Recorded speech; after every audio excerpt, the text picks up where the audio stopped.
আসসালামু আলাইকুম রহমতুল্লাহ। প্রিয় শিক্ষার্থী, আশা করি তোমরা সবাই ভালো আছো। আজকে আমি অষ্টম শ্রেণীর ইসলাম শিক্ষা বই নিয়ে আলোচনা করব। ইসলাম শিক্ষা বই থেকে হচ্ছে আজকে পড়ব সূরা জিলজাল, আর এটি হচ্ছে আমাদের 95 নম্বর পেজ।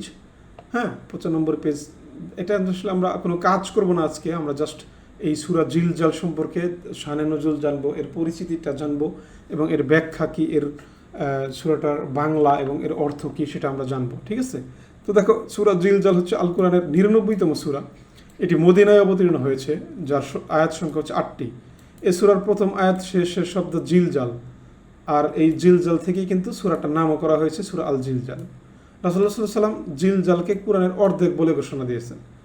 রাসূলুল্লাহ সাল্লাল্লাহু আলাইহি ওয়াসাল্লাম সূরা জিলজালকে কোরআনের অর্ধেক বলেছেন। ঠিক আছে? শানে নজুলটা কি এই সূরার, অর্থাৎ কেন সূরাটা নাজিল হয়েছে? কাফেরদের অভ্যাস ছিল রাসূলুল্লাহ সাল্লাল্লাহু আলাইহি ওয়াসাল্লামকে পরকাল ও কিয়ামত দিবসের সময় সম্পর্কে বারবার জিজ্ঞাসা করা। অর্থাৎ তারা বারবার কিয়ামত সম্পর্কে জিজ্ঞাসা করত এবং পরকাল সম্পর্কে জিজ্ঞাসা করত। পবিত্র কোরআন মাজিদের বিভিন্ন সূরায় এই কথা এসেছে। তাদের জিজ্ঞাসার জবাবে আল্লাহ তাআলা কিয়ামতের আলামতের বর্ণনা দিয়ে এই সূরাটা অবতীর্ণ করেন। সে সময় দুই ব্যক্তি ছিল, তাদের একজন সামান্য পরিমাণ দান করাকে তুচ্ছ মনে করত এবং সেই দান থেকে তারা বিরত থাকত। অপরজন মিথ্যা বলা, গীবত করা বা কুদৃষ্টি ইত্যাদি গুনাহের সময় হালকা মনে করত। সে ভাবত কবিরা গুনাহের জন্য কেবল জাহান্নামের শাস্তি হবে। তাদের এই ভ্রান্ত ধারণার পরিপ্রেক্ষিতে শেষে দুটি আয়াত নাজিল হয়। মানে একটা ব্যক্তি ছিল কি, সে দান করাকে খুব তুচ্ছ মনে করতো আর কি, মনে করতো যে দান করে আবার কি হবে। ঠিক আছে? তাই কাউকে সে দান করতো না। আবার আরেকজন কি করতো, শুধু মিথ্যা বলতো, গীবত করতো এবং কুদৃষ্টি এই সমস্ত গুনাহকে সে ছোট করে দেখতো আর কি, মনে করতো যে এসব গুনাহ কিছুই নাই, এসব গুনাহ করলেও আল্লাহ তাআলা মানে মাফ করে দেবে, আমাকে জান্নাতে দিয়ে দিবে, এরকম চিন্তা ভাবনা করতো। ঠিক আছে? তাই মানে সতর্ক করার জন্য এই সূরাটি নাজিল হয়েছিল। এখানে দেখো শব্দের অর্থ দেওয়া আছে, তোমরা যারা আরবি জানো তারা শব্দের অর্থ পড়ো। ঠিক আছে? এরপরে আছে হচ্ছে এখানে দেখো পুরো সূরাটার অনুবাদ দেয়া আছে। অনুবাদটা হচ্ছে এখানে আরবি দেয়া আছে আর সাথে বাংলা অর্থ দেয়া আছে। ঠিক আছে? এখন আমাদের সমস্যা হচ্ছে যে আমরা তো আসলে পারি না, সূরাটা তো আরবি পারি না। ঠিক আছে? শুধু বাংলা জানি আমরা, বা অনেকেই আসলে জানে না, আরবি জানে না। দ্যাটস ওয়াই আমাদের বাংলায় হলে ভালো হতো, তাই না? দেখি আমরা এটাকে বাংলায় করতে পারি কিনা। ঠিক আছে? তো দেখো এখানে যেটা আমরা করছি কি, যে সূরা জিলজাল এটা অর্থসহ এখানে দেয়া আছে। মানে এখানে এই যে যেটা এখানে আরবিতে লেখা আছে সেটা আমরা এখানে বাংলায় লেখা আছে এবং সাথে অর্থটাও দেওয়া আছে। সো আমরা এখান থেকে একটু দেখি। ঠিক আছে? দেখো এখানে কি বলছে, ইজাজুল জিলাতিল আর দু জিল জালাহা, তাই না? ইজাজুল জিলাতিল আর দু জিল জালাল। আমি এই সূরাটা পারি না, দ্যাটস আমি আসলে খুব ভালো তেলাওয়াত করতে পারবো না। তো এটার অর্থটা কি, যে পৃথিবী যখন আপন কম্পনে প্রবলভাবে মানে প্রকম্পিত হবে। ঠিক আছে? এটার অর্থটা হচ্ছে এটা, অর্থাৎ প্রথম লাইনের আয়াতের অর্থটা হচ্ছে এটা। এরপর হচ্ছে দ্বিতীয় আয়াতটার অর্থ হচ্ছে পৃথিবী যখন তার মানে অভ্যন্তরস্থ ভার বের করে দেবে। এবং তৃতীয় আয়াত হচ্ছে কি, যে এবং মানুষ বলবে কি হলো, মানে যখন পৃথিবী মানে খুব কম্পন হবে, প্রকম্পিত হবে আর কি, তখন পৃথিবী যখন তার অভ্যন্তর থেকে সব কিছু বের করে দেবে, মনে করো সব কিছু বের করে দেবে, তখন মানুষ বলবে যে হায়, এই আবার পৃথিবীর কি হলো। তারপরের লাইন হচ্ছে কি, যে সেদিন পৃথিবী তার বৃত্তান্ত বর্ণনা করবে, কারণ তোমার প্রতিপালক তাকে আদেশ করবেন। সেদিন মানুষ ভিন্ন ভিন্ন দলে বের হবে, যাতে তাদেরকে তাদের কৃতকর্ম দেখানো যায়। কেউ অনুপরিমাণ সৎকর্ম করলে সে তা দেখবে, এবং কেউ অনুপরিমাণ অসৎকর্ম করলে তাও সে দেখবে। ঠিক আছে?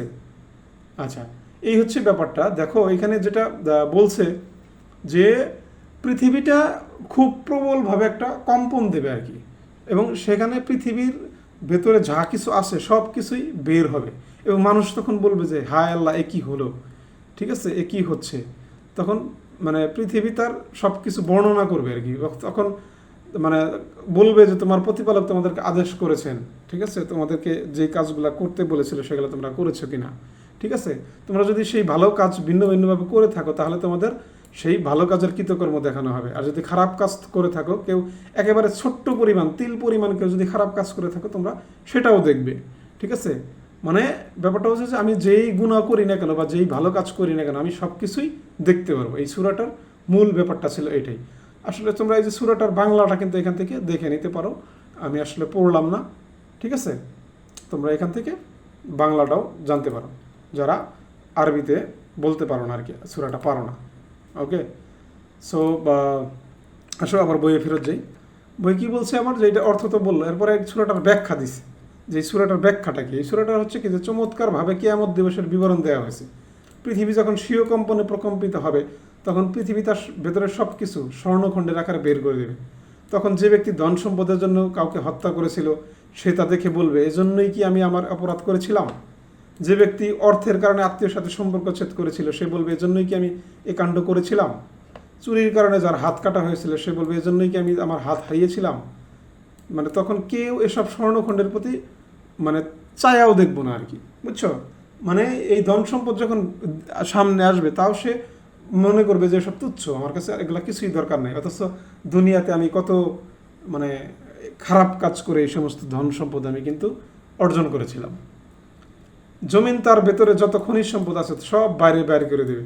মানুষ অবাক হয়ে বলতে থাকবে, যে জমিনের আবার কি হলো, এই পৃথিবীর কি হলো, এত কাঁপছে কেন, ভেতর থেকে সব বের হচ্ছে কেন? সেদিন জমিন আল্লাহর হুকুমে তার মানুষ যেসব আমল করেছে তার সাক্ষ্য দেবে। ঠিক আছে, কেউ মানে ওই জমিন সব কিছু সাক্ষ্য দেবে যে তুমি কি করছো, আমি কি করছি। কেউ ইমানের সাথে অনুপরিমাণ সৎকর্ম করলে সাথে মানে তার সাথে দেখবে, মানে যদি কোনো ভালো কাজ করে থাকি তাহলে তা আমি দেখতে পারবো, আর তাকে ভালো প্রতিদান দেওয়া হবে এবং জান্নাতে দেওয়া হবে। এবং কুফুর অবস্থায় কৃতকর্ম, অর্থাৎ যদি আমি কোনো খারাপ কাজ করি থাকি, সেই খারাপ কাজ যদি অনুপরিমাণ থাকে, অসৎকর্ম থাকে, তাহলে আমাকে কিন্তু সেগুলো তার দেখাবে এবং তার জন্য কিন্তু আমাকে শাস্তি পেতে হবে এবং জাহান্নামের ভয়াবহ আগুনে আমাকে ফেলে দেওয়া হবে। ঠিক আছে, দ্যাটস ওয়াই আমাদের অবশ্যই কিন্তু ভালো কাজ করতে হবে এবং সবসময় সৃষ্টিকর্তার গুণগান গেতে হবে, নামাজ পড়তে হবে, রোজা রাখতে হবে। ঠিক আছে, হজ জাকাত এসব জিনিস মেনটেন করতে হবে এবং ইমানকে আমাদের দৃঢ় করার জন্য সবসময় কুরআন এবং হাদিস জানতে হবে, পড়তে হবে। তো এই সূরা থেকে আমরা কি শিখলাম? একটা হচ্ছে কি, যে কিয়ামতের দিন সার্বিক পরিস্থিতি অত্যন্ত ভয়াবহ হবে।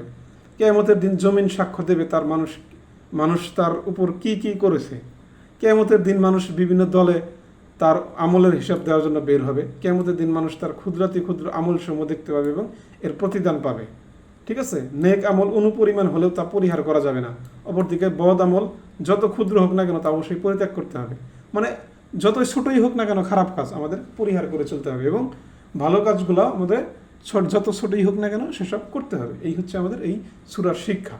ঠিক আছে, সো পরবর্তী ক্লাসে আমরা দলগত আলোচনা করব। সো আজকের ভিডিওটা এখানেই শেষ করছি। সবাই ভালো থাকো, সুস্থ থাকো এবং এই সূরাটার পুরো ব্যাখ্যা সহ তোমরা শিক্ষাটা ভালোভাবে জানো। ঠিক আছে, সবাই ভালো থাকো, সুস্থ থাকো এবং এটাকে জীবনে অ্যাপ্লাই করো। আল্লাহ হাফেজ।